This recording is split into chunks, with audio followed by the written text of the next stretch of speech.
எனக்கு அன்பான நியோமேக்ஸ் முதலீட்டாளர்களே, உங்கள் அத்தனை பேருக்கும் இரவும் பகலும் உரசிக்கொள்ளும் இந்த அந்தி பொழுதிலே எனது அன்பான வணக்கங்களை தெரிவித்துக் கொள்கிறேன். நண்பர்களே, இன்று ஒரு நல்ல நாள். முதலீட்டாளர்களுக்கு, ஏக்கத்தோடு இருக்கும் முதலீட்டாளருக்கு இது ஒரு நல்ல நாள். என்னென்று சொன்னால், இன்று நல்ல நிகழ்வுகள் நடந்திருக்கின்றன. அரசாங்க தரப்பு வக்கீல் மூலமாக பேசப்பட்ட சில கேட்கப்பட்ட கேள்விகள் இதெல்லாம் நமக்கு கொஞ்சம் சாதகமாக அமைஞ்சிருக்குன்னு நான் நம்புகிறேன். இன்று காலையில் வழக்கம் போல் 10 மணிக்கு வழக்கு தொடங்குச்சுது. முதல்ல கம்பெனி லாயர் தான் பேசினாருங்க. கம்பெனி லாயர் என்ன சொல்கிறாருன்னா, இதுதான் நல்ல நிகழ்வு நான் சொல்ல போகிறேன். இப்போ அந்த டேம்பிட் கோர்ட்டில் இப்போ வழக்கு நடந்துகிட்ருக்கு. சொன்னேன் இல்லையா, ஏற்கனவே சார்ஜ் ஷீட் போட்டிருக்காங்க. அந்த சார்ஜ் ஷீட் அடிப்படையில் 13/2026, 14/2026 2 வழக்கு விசாரணை நடக்குது. முதல்ல ஒருத்தர் கம்ப்ளைண்ட் கொடுத்தார் இல்லையா, 75 லட்சத்துக்கு. அவர் 25 லட்சம் நினைக்கிறேன் கேஷாக வாங்கிட்டு 50 லட்சத்துக்கு அவர் அந்த சொர்ண பூமியில் இடமா வாங்கிட்டாருன்னு நமக்கு தகவல் வந்திருக்குது. அந்த விசாரணையும் 14/2026 வழக்கும் விசாரணை இப்போ போயிட்டுருக்கு, நடந்துகிட்டு இருக்குது. அதனுடைய வழக்கு விசாரணை அடுத்து 10ஆம் தேதிக்கு தள்ளி வச்சுருக்கிறாங்க. வரக்கூடிய 10/8 ஆகஸ்ட் 10க்கு தள்ளி வச்சுருக்காங்க. இந்த விசாரணையை கொஞ்சம் நிறுத்தி வைக்கணும் அப்படின்னு சொல்லி கம்பெனி லாயர் கேட்டார். நமக்கு அதில் கொஞ்சம் சங்கடம் இருந்துகிட்டே இருந்தது. ஒருவேளை நீதியரசர் நிறுத்திடுவாரோ அப்படின்னு ஏற்கனவே போன வயதாலே நமக்கு ஒரு இது இருந்தது. ஏன்னா அடுத்த வாரம் நான் விசாரிச்சுட்டு நான் டேம்பிட் கோர்ட்டு நீதியரசர்கள்லாம் நான் கேட்டுட்டு நான் ஒரு ஆர்டர் போடுறேன்னு சொல்லியிருந்தார். ஆனால் இன்று அது அப்படி எதுவும் நடக்கவில்லை. அது பாட்டு பேரலாக நடக்கட்டும், நம்ம இங்கே நடத்திக்கலாம் அப்படின்னு சொல்லிட்டு ஒரு நல்ல உத்தரவை நீதியரசர் அவர்கள் சொல்லியிருக்கிறாங்க. அது நமக்கு பெரிய பெரிய ரிலீஃபாக இருக்குங்க. நான் அது எதிர்பார்த்தேன். அதை நிறுத்திடக்கூடாதுன்னு தான் எதிர்பார்த்தேன். அதே மாதிரி நிறுத்தலை. என்ன சொல்கிறாங்கன்னா, கம்பெனியில் என்ன சொல்கிறாருன்னா, அந்த 13/2026 75 லட்சம் அங்கே செட்டில் பண்ணிட்டோம். அந்த 14/2026 கிட்டத்தட்ட ஒரு 26 லட்சம். அதுக்கு ஏற்கனவே நான் எங்கள் அக்கௌண்ட்டில் கிட்டத்தட்ட 4 கோடி கிட்ட இருக்குது. ஸோ அதை எடுத்து செட்டில் பண்ணிக்கலாம், அது ஒன்றும் பிரச்சனை இல்லை, அது செட்டில் பண்ணி கொடுத்துட்டாக்க முடிஞ்சு வச்சு அப்படின்னு சொன்னார். அது எப்படிங்க முடியும்? இந்த ஆரம்பத்தில் முதல் கம்ப்ளைண்ட்டாருக்கு 75 லட்சம் கொடுத்ததே தப்பு. ஏன்னா நீதியரசர் அடிக்கடி சொல்லுவார், எல்லாருக்கும் பாரபட்சமின்றி செட்டில்மெண்ட் பண்ணணும்னு. இப்போ இவங்களுக்கு இருக்கிற காசை எடுத்து கொடுத்துட்டாக்கா 10% செட்டில்மெண்ட் வாங்கிட்டு போயிடுவாங்க. நமக்கு எப்படி கிடைக்கும்? இந்த முதல்ல கொடுத்த ஆளுக்கே கொடுத்தது தப்பு. 75 லட்சம் கொடுத்தது தப்பு. இந்த கோயில்பட்டி சேர்ந்து நினைக்கிறேன், அவர் பேர் ஞாபகம் இல்லை. அவர் தான் முதல்ல ஆன்லைனில் புகார் பண்ணி அதுக்கப்புறம் தான் புகார்லாம் எனக்கே ரைஸ் ஆச்சு. இப்போ அதை இந்த வழக்கை நிறுத்தி வைக்கணும், டேம்பிட் கோர்ட் நடக்க நிறுத்தி வைக்கணும்னு கேட்டாங்க. அது பிபி கடுமையாக ஆட்சேபனை தெரிவித்தார். எப்படின்னாக்கா, நீங்கள் 5 இயர் செட்டில்மெண்ட்னு சொல்லி டிஆர்ஓட்ட நீங்கள் ஆரம்பத்தில் இது கொடுத்தீங்க, 5 இயர் செட்டில்மெண்ட் பண்ணிக்கிறோன்னு சொன்னீங்க, காம்பவுண்டிங் பண்ணிக்கிறோம் நாங்கள் அப்படின்னு சொன்னீங்க. ஆனால் அந்த 5 இயர் செட்டில்மெண்ட்டுக்கு எந்த விதமான நடவடிக்கை நீங்கள் எடுக்கலை. நீங்கள் துரிதமாக நடவடிக்கை எதுவும் எடுக்காத பட்சத்தில் நீங்கள் சும்மா பேருக்கு தான் கொடுத்துருக்குறீங்க. அங்கே சார்ஜ் ஷீட் போட்டாச்சு. சார்ஜ் ஷீட் போட்டதுக்கப்புறம் நீதிமன்றத்தின் ஒப்புதலோடு இப்போ கூட காம்பவுண்டிங் பண்ணலாம் டிஆர்ஓ மூலமாக. அதையும் நீங்கள் செய்ய மாட்டேங்கிறீங்க அப்படிங்கிற மாதிரி பிபி கடுமையாக வாதிட்டார். அப்புறம் இந்த வழக்கு இவங்க பேரில் போட்டிருக்க வழக்கு பார்த்திங்கன்னா 406, 420 டேம்பிட் ஆக்டு முடி போட்டிருக்காங்க. இதில் இந்த மாதிரி நிறைய வழக்குகள் இவங்களும் போட்டிருக்கிறதுனால இவங்க காம்பவுண்டிங் பண்ணிக்கலாம். இந்த வழக்கு மட்டும் இருந்தால், அதாவது 420 டேம்பிட் ஆக்டில் இருந்தாக்கா இவங்க காம்பவுண்டிங் பண்ணிக்கலாம். ஆனால் பட்ஸ் இருக்குது. பட்ஸ் ஆக்ட் இருக்கும்பொழுது இவங்க டிஆர்ஓ மூலம் காம்பவுண்டிங் பண்ணி முடிச்சுக்கிறது என்பது கொஞ்சம் சிக்கல் இருக்குது அதில். அதனால் அவங்க என்ன சொல்கிறாங்கன்னா, பிபி என்ன சொல்லிட்டாருன்னா, இது விசாரணைக்கு கண்டிப்பாக தொடரணும், டேம்பிட் கோர்ட்டில் விசாரணை தொடரணும். ஏன்னா டேம்பிட் கோர்ட்டில் விசாரணை முடிஞ்சால் தாங்க இந்த கேஸ் முடியும். நான் ஆரம்பத்தே சொல்லிகிட்டு இருக்கிறேன். இதுக்கு அந்த எத்தனை பேர் 64,700 பேரும் போய் சாட்சி ஏறி கூண்டில் ஏறி சாட்சி சொல்லணும். அதையும் இன்றைய தினத்தில் நீதியரசர் எளிமைப்படுத்திட்டார். எப்படின்னாக்கா, இந்த 64,700 பேரும் போய் அங்கே போய் கூண்டில் ஏறி சாட்சி சொல்லணுனாக்கா மதுரைக்கு போகணும். எல்லாரும், ஒருத்தர் சென்னையில் இருப்பார், ஒருத்தர் ஃபாரினில் இருப்பார், எல்லோரும் மதுரைக்கு மதுரையிலேருந்து கூண்டில் ஏறி சாட்சி சொல்லணும். இதுக்கே 10-30 வருஷம் ஆகிடும். அதுக்காக நீதியரசர் என்ன சொல்லியிருக்காருன்னா, போனாட்டி சொன்ன மாதிரி ஒரே சார்ஜ் ஷீட் போதுன்னு போனாட்டி சொன்னார் இல்லையா, போன வாரம். அதே மாதிரி எல்லோரும் வீடியோ கான்ஃபரன்சிங் மூலமாக எடுத்து ஆன்லைனில் அவங்க அவங்களுடைய இதை விளக்கத்தை சொல்லட்டும். அப்படிங்கிற மாதிரி இன்றைக்கி ஒரு நல்ல ஒரு வார்த்தையை சொல்லியிருக்கிறாரு. நமக்கு ஒரு ஆறுதலானது அது. அதனால் வந்து அடுத்து வந்து இப்போ 10/8/2026 டேன்பிட் கோர்ட்டில் வழக்கு நடந்தே தீரும். அது வந்து போயிட்டே இருக்கும், பேரலாக போயிட்டே இருக்கும்.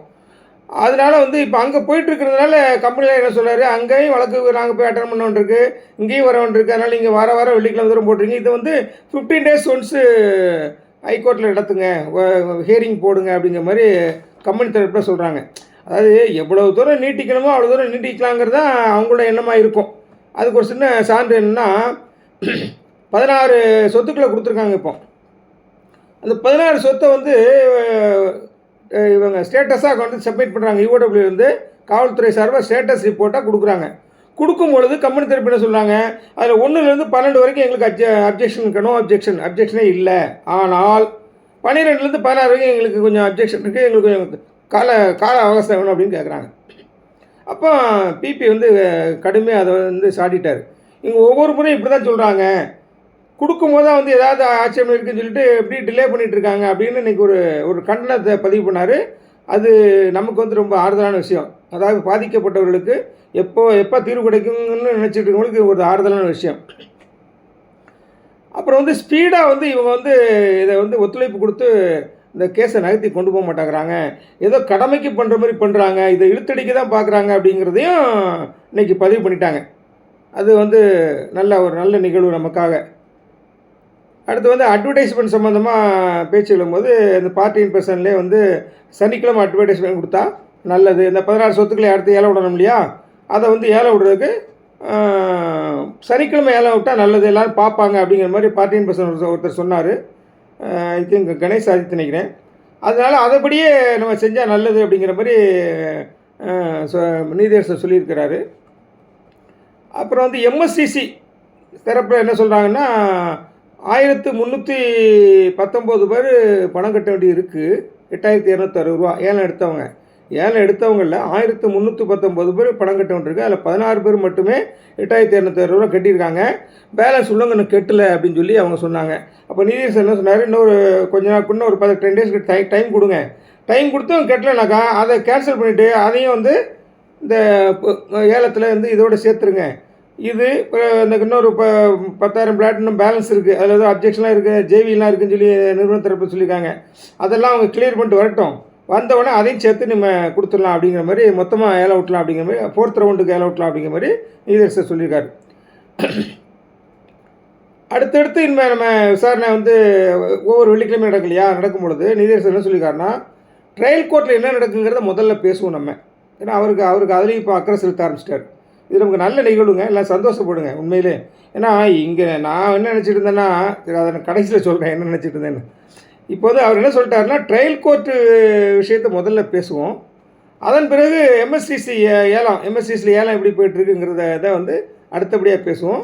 அடுத்தபடி இந்த பாண்டு வெரிஃபிகேஷனை பற்றி அப்புறம் இப்படி வரிசையாக இருக்கிறமாக பேசலாம் ஒவ்வொரு வாய்தெல்லாம் அப்படிங்கிற மாதிரி சொல்லியிருக்கிறாரு. அது மாதிரி பார்ட்டி இன் பர்சன்ஸுக்கு வந்து நீங்கள் வந்து கோர்ட்டுக்குள்ளே வந்து பாஸ்போர்ட் வந்து வெளியூர்லேருந்து வந்து நீங்கள் வந்து உங்கள் கருத்துக்களை சொல்கிறதுக்கு கஷ்டப்படுறீங்கன்னு சொல்லிட்டு ஏற்கனவே போன வாரத்துக்கு முந்தின வாரமே நான் தனியாக ஒரு வழக்கறிஞரை தரேன்னு சொல்லியிருந்தார் இல்லையா, அந்த வழக்கறிஞரை நான் இன்றைக்கி ஃபிக்ஸ் பண்ணிடுவேன். ஃபிக்ஸ் பண்ணி இன்றைக்கி வாய்தாவினுடைய காமன் ஆர்டர் இருக்கு இல்லையா, பொது உத்தரவு, அந்த பொது உத்தரவுலேயே நான் அவருடைய பேர் ஃபோன் நம்பர்லாம் கொடுத்துருவேன். நீங்கள் அடுத்த வாரத்துலேருந்து நீங்கள் அவரை கான்டாக்ட் பண்ணி அவர்கிட்ட என்ன கருத்துக்களையும் கொடுத்துக்கலாம், நீங்கள் மெமோ எதுவும் கொடுக்கலாம், அவர்கிட்ட கொடுத்துக்கலாம் அப்படிங்கிற மாதிரி நீதியரசர் சொல்லியிருக்காரு. இது ஒரு நல்ல ஒரு நிகழ்வு தாங்க. ஏன்னா சமுசாரம் எல்லாமே நிற்காம அவர்கிட்ட மூலமாக சொல்லிட்டு அவர் பேசிட்டு நல்லது. அது எவ்வளோ தூரம் பலன் தருங்கிறத போக தான் நம்ம பார்க்கணும். அதை நம்ம ஏற்கனவே அதை பற்றி பேசியிருக்கிறோம். இந்த கோர்ட்டுக்கு பின்புறம் உள்ள இடம் இருக்கு இல்லையா, அதில் வந்து சில ஜேவியெல்லாம் இருக்கும் பொழுது இவங்க தான் எதில் தான் ஜேவி எடுக்கலை, இந்த புண்ணியவாங்க ஜேவி எடுக்காத இடமே கிடையாது. அதில் வந்து ஜேவியும் இருக்கிறதுனால அந்த பாதிக்கப்பட்ட ஜேவியில் இருக்கக்கூடிய விக்டிம்ஸ்கிட்ட சத்தியப்பிரமாணம் வாங்கணும். எங்களுக்கு அப்ஜெக்ஷன் இல்லை, இந்த இடத்த நீங்கள் ஏலத்துக்கு விட்டுக்கலாம்னு சொல்லி நோ அப்ஜெக்ஷன் சர்டிஃபிகேட், அந்த சத்தியப்பிரமாணத்தை ஒரு மாடலாக கொண்டு வந்து காமிச்சாங்க. அதை நாங்கள் எல்லாத்தையும் வாங்கி கொடுத்துக்குறோம் அப்படிங்கிற மாதிரி நிறுவன தரப்புலேருந்து சொல்லியிருக்காங்க.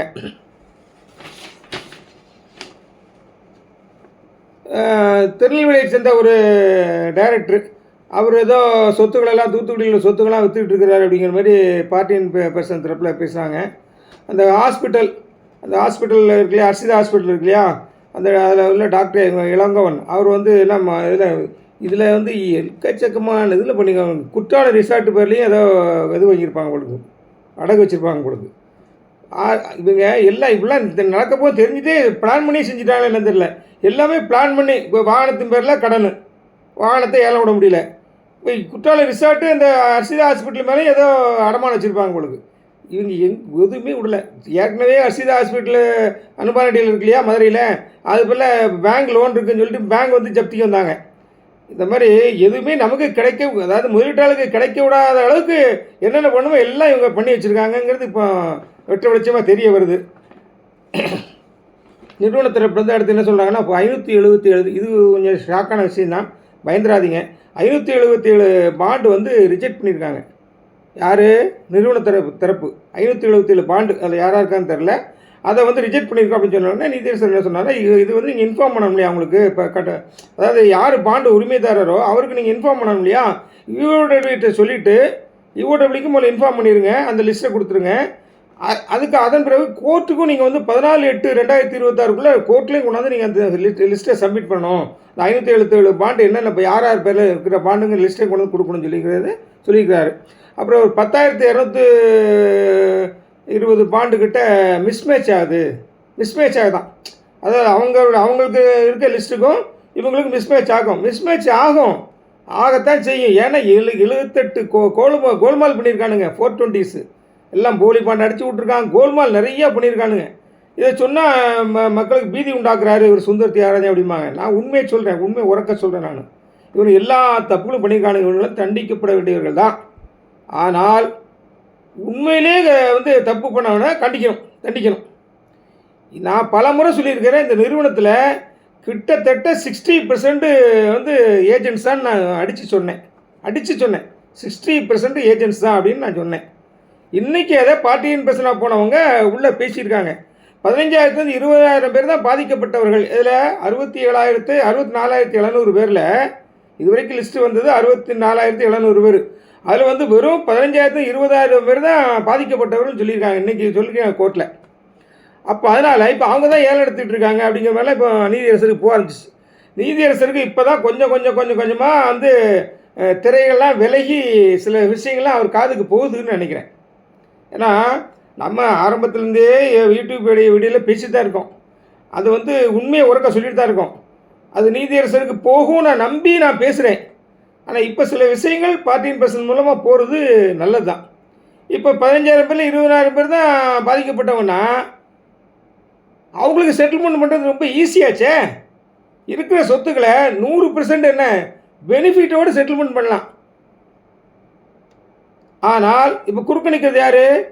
எங்கள் சென்ட்ருகிட்ட போய் இது கொடுத்துருக்காங்க, எங்கள் கம்ப்ளைண்ட் கொடுத்துருக்காங்க. சென்ட்ருகிட்ட ஆரச்சிலாம் கூட கொடுத்துருப்பான். இந்த நடுவத்தில் எல்லாம் சம்பாதிச்சவன், கமிஷன் சம்பாதிச்சவெல்லாம் கொள்ளையடிச்செல்லாம் கொண்டு கம்ப்ளைண்ட் கொடுத்துருக்கான். என்ன சொல்கிறது இல்லை. அதனால் நீதியரசர் என்ன சொல்லிட்டாருன்னா, செட்டில்மெண்ட் சமயத்தில் இவங்களெல்லாம் பிடிச்சிடலாம். யார் ஏஜெண்ட்டு, யார் உயிர் முதலீட்டாளங்கிறத கண்டுபிடிச்சிடலாம் அப்படிங்கிற மாதிரி ஒரு இதை வந்து நிலைப்பாட்டை எடுக்கலாம்னு சொல்லியிருக்காரு. இதில் பார்த்தீங்கன்னா 150 ஏஜெண்ட் வந்து பெரிய பெரிய வீடு கட்டியிருக்காங்க அப்படிங்கிற மாதிரிலாம் அன்றைக்கி பார்ட்டியின் பேசினா போனவங்க சொன்னாங்க. அது உண்மை தான். நான் ஏற்கனவே சொல்லியிருக்கிறேன். முன்னிலை பின்னிலை கிபிங்கிற மாதிரி இப்போ நிறுவனத்துக்கு ஏஜெண்டாக இருக்கு முன்னால் எப்படி இருந்தான், என்ன வேலையில் இருந்தான், இப்போ எப்படி இருக்கான். எங்கள் மில்லில் வேலை செஞ்சவங்களாம் இன்றைக்கி பெரிய கோடீஸ்வரங்க. பெட்டி கடை வச்சுருந்தாலும் இன்றைக்கி பெரிய ஆளுங்க. ஒன்றும் இல்லாமல் ஆடு மாடு மேய்ச்சிட்டு இருந்தவங்கலாம் சில தாய்மார்களே நான் சொல்கிறேன், அவங்களாம் இன்றைக்கி ஏஜென்ட்ங்கிற பேரில் பெரிய ஆளாக இருக்காங்க. இது பெண்களை நான் இழிவுபடுத்தி பேசலை, உண்மை இந்த நிறுவனத்தில் இருக்குது. ஒன்றும் தெரியாதவன் கை நாட்டு கேஸ் டிரைவராக இருந்தவன் கபில யாருங்க? கபில்ங்கிறவன் யாருங்க? கபில்ங்கிறவன் டிரைவர். அவன் நீங்கள் கோடிக்கணக்கில் வீடு கட்டி வச்சுருக்கான். அவன் வீடு கிட்டத்தட்ட 5 கோடி போயிருன்றாங்க. கமலக்கண்ணன் வீட்டில் பார்த்தீங்கன்னா காரு வந்து வேனே வந்து 10-20 வேனை நிறுத்தலாம் உள்ள காம்பவுண்டுக்கு உள்ளார. அவ்வளோ பெரிய வீடு அவர் கட்டி வச்சுருக்கிறாரு. இதெல்லாம் யார் காசில் கட்டினாங்க? அப்போ நிறுவனத்துக்கு முன்னாடி எப்படி இருந்தான்? நிறுவன தலைவர்களே ஒரு காலத்தில் ரோட்டு ஓரமாக நின்று இந்த இப்போ சில பொருட்களை வந்து விற்பனை பண்ணாங்க அப்படின்னு நான் கேள்விப்பட்டிருக்கேன். அவங்க வாயிலே சொல்லியிருக்காங்க மீட்டிங்கில். அப்போ இந்த மாதிரி இருந்தவங்க இப்போ இவ்வளோ சொத்துக்களை எப்படி வாங்கியிருக்காங்க அப்படிங்கிறத நீங்கள் ஒரு ஒரு ஒரு அனலைஸ் பண்ணாலே, ஒரு ஸ்க்ரூட்டனைஸ் பண்ணாலே நீங்கள் நிச்சயமாக வந்து இவங்களெல்லாம் தண்டிச்சிடலாம். நல்லவங்களும் இருக்காங்க, நல்லவங்களும் இருக்காங்க. அதாவது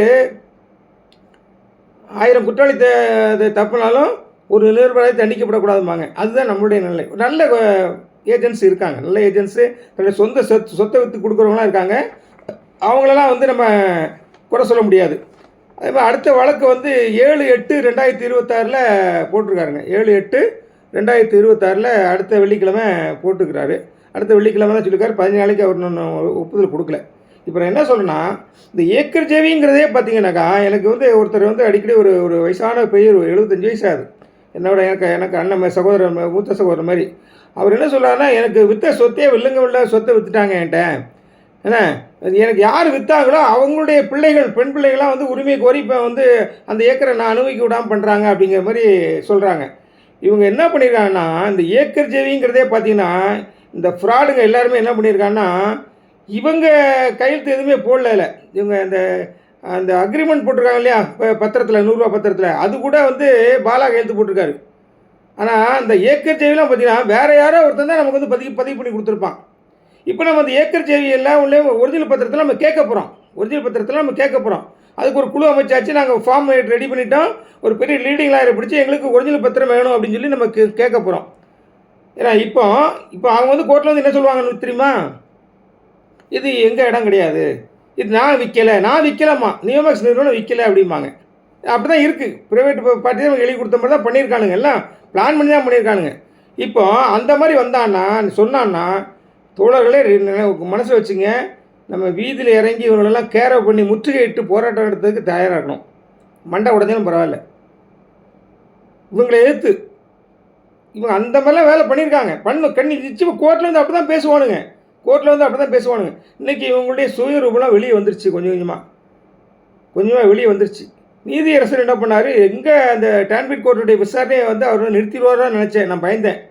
ஆனால் அது நடக்கலை. டான்பிட் கோர்ட் அதை பாட்டு விசாரணை நடக்கணுன்ட்டார். ஏன்னா டான்பிட் கோர்ட்டு தான் இந்த பிடுங்கணும், சொத்துக்களெல்லாம் பிடுங்குறது, அட்டாச் பண்ணுற வேலையெல்லாம் டான்பிட் கோர்ட்டு தான் பண்ணணும். ஆக்சுவலாக அவங்க அந்த வேலை இந்த பக்கம் பண்ணிகிட்டே இருக்கும்போது இந்த பக்கம் ஏழை விஷயங்களை இவர் பார்த்தாருன்னா ரொம்ப நல்லது. இப்போ இந்த குற்றால ரிசார்ட்லாம் ஏலத்துக்கு போகல இல்லையா, அதை வந்து இப்போ பெர்சன்டேஜ் குறைச்சி கொடுங்க அப்படின்றாங்க. இது யாருக்கு நன்மை? குறைச்சி விட்டாக்கா யார் எடுப்பான்றீங்க? ஏஜென்ட் தான் போய் எடுப்பான். பியூர் முதலீட்டாக போய் எடுப்பாங்கன்றீங்களா? எடுக்க மாட்டாங்க. ஏஜென்ட்ஸ் தான் போய் எடுப்பான். அதுக்கு விலையை குறைக்கணும் அப்படின்னு மாதிரி ஒரு கேள்வி கேட்டதான் தகவல். அவர் நீதியரசர் என்ன சொல்லிட்டாரு, மொத்த பிளாட்டும் வரட்டும், இப்போ பணம் கட்டாதவங்க பிளாட்டு, இன்னும் மீதமுள்ள 10,000 பிளாட்டு எல்லாம் சேர்த்து மொத்தமாக, அப்போ வந்து இப்போ இந்த தேர்ட் ரவுண்டு ஏலம் போகலனாக்கா அடுத்த ரவுண்டுக்கு அந்த அப்செட் ப்ரைஸ் வந்து ஃபிக்ஸ் பண்ணாங்க இல்லையா, வேல்யூஷன் கம்பெனி ரேட்டு ப்ளஸ் 20%, அதை வந்து நம்ம எடுத்துகிட்டு நம்ம குறைச்சி ஏலம் விடலாங்கிற மாதிரி அவர் சொல்லியிருக்கிறாரு. எனக்கு வந்து ஏலம் சக்ஸஸ் ஆகுங்கிற நம்பிக்கை எனக்கு இல்லை. இதே மாதிரி தான் கலைமகள் சபாலே ஆச்சு. இது நம்ம நீதிமன்றத்துக்கு விரோதமாக நான் சொல்ல, யாரையும் எடுக்க வேணும்னு நான் சொல்ல. ஆனால் போயிட்டுருக்கிற நிலைமைகளை பார்த்தா இவங்க வந்து ஒன்லி ஃபார் தேர்ட் பர்சன் அப்படின்னு வைக்கணும்னு நான் சொன்னேன். ஒரு ப்ரேயராக வச்சேன் நான், கோரிக்கை. நீங்கள் யூடியூப் தான் வச்சேன், நான் யூடியூப்லேயே தான் வச்சேன். இது யாராவது போய் கோர்ட்டில் போய் சொல்லுவான்னு பார்த்தேன். இந்த பெரிய பெரிய சொத்துக்களை எழுதும் போது ஒன்லி ஃபார் தேர்ட் பர்சன் அப்படின்னு வச்சுட்டாங்கன்னா பணம் உள்ள வரதுக்கு வாய்ப்பு இருக்குது, யாராவது ஒருத்தர் வரதுக்கு வாய்ப்பு இருக்குது. ரெண்டாவது ரேட்டுகளை குறைச்சாங்கன்னா வரதுக்கு வாய்ப்பு இருக்குது. ரேட்டுகளும் இப்போ எல்லாம் கூட்டியிருக்காங்க. மதுரைக்கு பின்னாடி ஹைகோர்ட்டுக்கு பின்னாடி இடத்த 50% அதிகமாக வச்சு அப்செட் ப்ரைஸ் வைக்கணும்னு சொல்லியிருக்காங்க. இல்லை எந்தளவுக்கு போகும் தெரில, பொறுத்திருந்து பார்ப்போம். தயவு செய்து மக்களே மனசை தளர விட்றாதீங்க. இது வரைக்கும் பொறுத்துட்டோம், 3 வருஷம் கடந்துருச்சு, இன்னும் கொஞ்சம் இப்போ காத்திருப்போம். அதாவது பொறுத்தார் பூமியால் இருப்பாங்க, நம்ம பொறுத்திருப்போம், வேறு வழியே இல்லை. நான் அதனால தான் ஆரம்பத்துலேருந்தே தலையால் அடிச்சுக்கிட்டேன். புகார்கள் இன்றைக்கி அதிகமாக தாமதமாகும் சொன்னேன். ஏதோ இந்த நீதியரசர் நம்ம இறைத்துதர் நமக்கு வந்து சில ஹெல்ப் பண்ணியிருக்கிறாரு. ஒரே சார்ஜ் ஷீட்டாக ஃபைல் பண்ணலான்னு இருக்கிறாரு. எல்லாம் வந்து வீடியோ கான்ஃபரன்சிங் மூலமாக சாட்சிகள், நம்மளாம் சாட்சிகள் பாதிக்கப்பட்டவங்க சாட்சி சொல்லணும்னு சொல்லியிருக்காரு. இந்த மாதிரிலாம் நடந்தால் இந்த முத்துக்குமரன் சார், அதாவது டான்பிட் கோர்ட்டில் இருக்கும்போதே இந்த வழக்கு டான்பிட் கோர்ட்டில் இப்போ இருந்துனாக்கா கொஞ்சம் ஸ்பீடாக போய் வேகமாக முடியறதுக்கு வாய்ப்பு இருக்குது. அதனால் கவலைப்படாதீங்க. நிச்சயமாக வந்து நல்லதே நடக்கும், நல்லது மட்டுமே நடக்கும். நம்புவோம், கடவுளை நம்புவோம், ஆண்டவர் நம்புவோம் என்று கூறி முடிக்கிறேன். நன்றி தோழர்களே. நன்றி நன்றி நன்றி.